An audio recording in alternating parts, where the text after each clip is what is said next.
नवीन recipes प्रथम तुमच्या मोबाईलवर येण्यासाठी अपर्णास किचनला सबस्क्राइब करा व बेल आयकॉन ही क्लिक करा।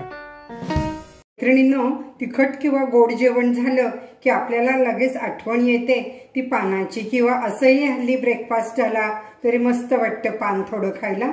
तर आपण हे टिकाऊ पान की आपले जे सहज महिना 15 दिवस फ्रीज मध्ये किंवा बाहेरही राहील ते कसं करायचं ते बघूया। त्यासाठी आपण अशी पानं घेतलेली, त्याला आपण विड्याचं पान किंवा नागवेलीचं पान असंही म्हणतो। माझ्याकडे याचं झाडी आहे, त्याचीही मी पानं एक 25-30 घेतलेली आहेत। त्या पानासाठी आपण साहित्य काय घेतलंय ते बघूया।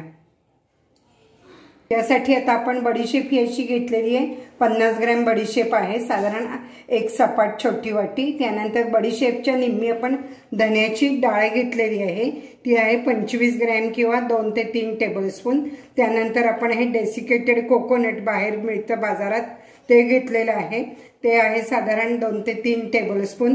2 टेबलस्पून म्हणजे 2 मोठे चमचे आपण गुलकंद घेतलेला आहे। त्यानंतर आपण पान मसाल्यामध्ये हा आपण कात घेतलेला आहे, कात अगदी थोडा लागतो पान रंगण्यासाठी, आपल्याला माहिती आहे काताचा तुकडा घालायचे, पण आजकाल पावडरच अशी मिळते। तर हा आपण साधारण एक 2-3 हरभऱ्याच्या डाळी एवढा घालणार आहे। त्यानंतर हे सुगंधी म्हणून मिळतं, आजकाल सगळं सामान आपल्याला मिळू शकतं, तर हे आपण सुगंधी घालणार आहोत, तर एक सपाट टीस्पून। त्यानंतर ही पान चटणी म्हणून आहे बघा, तर मुद्दाम दाखवते तुम्हाला किती छान त्याचा वासही सुरेख आहे। तर ही पान चटणी आपण 1 टेबलस्पून घालणार आहे। त्यानंतर आपण हे थंडक म्हणून जे असतं हे अगदी चिमूटभर लागतं।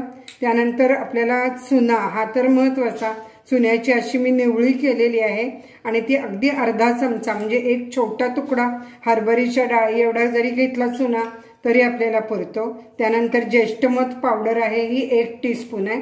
त्यानंतर वेलदोड्याचे 5-6 दाणे, 5-6 वेलदोड्याचे दाणे घेणार आहे मी, आणि हे आपण तुटी फुटी किंवा असं चेरी घेतलेले आहे घेतलेली आहेत। ही सगळी स्वच्छ धुवून आणि चांगली अशी कोरड्या कापडाने पुसायची, चांगली तासभर अशी थोडीशी सुकवायची, कारण काय आहे की तिचा ओलसर पण आपल्याला अजिबात नकोय। आपण पहिल्यांदा बघा बडीशेप थोडी भाजून घेऊया, ही भाजली की त्याची टेस्ट पण छान येते।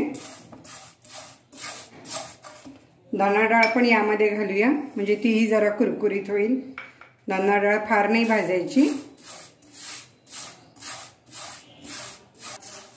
आता आपण हे मिक्सर मध्ये बारीक थोडंसं 1 मिनिटभरच किंवा अगदी जस्ट पुश करायचं, जाडच राहिला पाहिजे। ही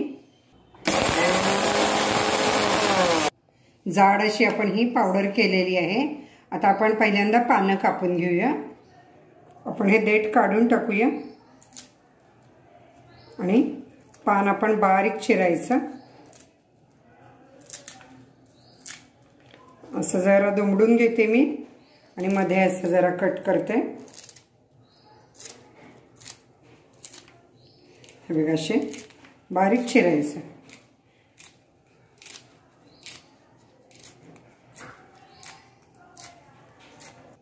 पहा, असं हे पान आपलं सगळं चिरून झालेलं आहे बारीक। आता आपण पुढचं साहित्य एकत्र करूया। आता बघा, यासाठी आपण हे पहिल्यांदा बडीशेप आणि धना डाळ जी जाडसर केलेली आहे ती घातली। त्यानंतर आपण असं हे ज्येष्ठमध पावडर, डेसिकेटेड कोकोनट, त्यानंतर आपण हे मसाला जे घेतलेला आहे ते घालतं, साधारण मी 2 टीस्पून घेते हे।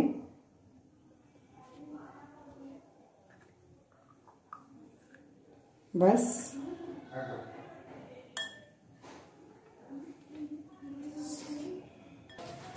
आता हे चुन्याची निवळी किंवा चुना अगदी आपण थोडासा घालतो, हे बघा एकदम थोडं घेतलेलं आहे मी। हे एक सांगितलं हरभऱ्याच्या 2-3 डाळींचा, हे आपण पहिला घातलं हे पान चटणी आहे।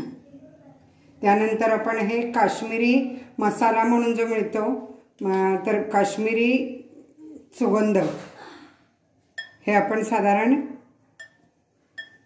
एक अर्धा चमचा घालायचा आहे। अंदाजाने थोडं कमी जास्त घालू शकतो आपण, हे चमचा घालून मोजण्यापेक्षाही।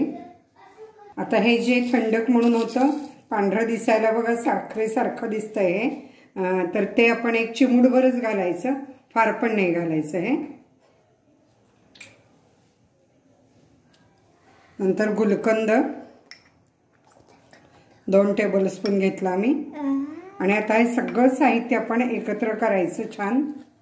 काथ पावडर आपण थोडी घालतो ही, हे बघा साधारण आपल्याला अर्धा चमचा एवढ्या याला काथ भरपूर होईल. आजकाल पावडरच मिळते अशी. हे सगळं असं आपण आता एकत्र करायचं. हातानेही केलं तरी चालू शकतं.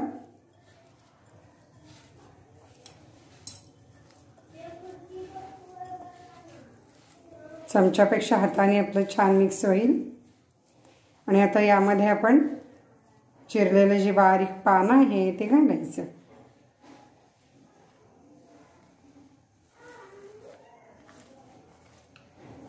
आपण यामध्ये सुपारी घातलेली नाहीये, पण जर तुम्हाला मसाला सुपारी घालायची असेल तर तुम्ही घालू शकता. कारण मी सर्व घेतलेलं आहे त्यामुळे मी सुपारी ही वापरलेलीच नाहीये. आता हे माझं असं छान झालेलं आहे, बारीक चिरलंय. तुम्हाला पाहिजे तर तुम्ही हे मिक्सरवर अगदी थोडंसं फिरवलं तरी हरकत नाही.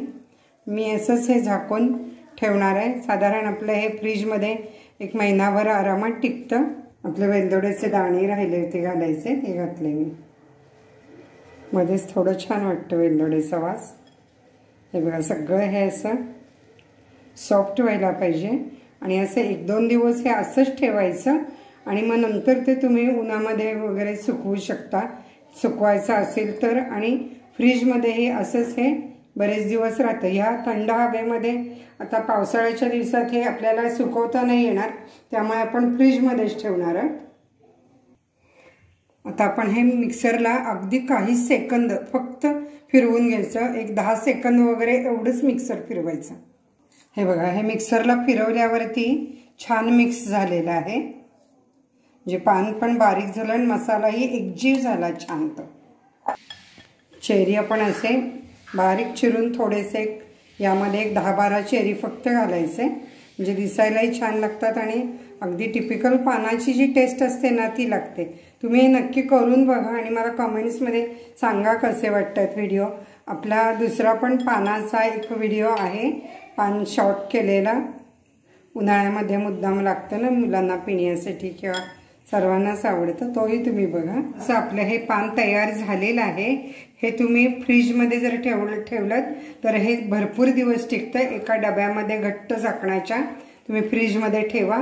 जर सुकवायचं असेल तर मात्र तुम्हाला ते थोडंसं उन्हामध्ये 2-3 दिवस सुकवावं लागेल. कोणत्याही पद्धतीने तुम्ही ते स्टोर करू शकता.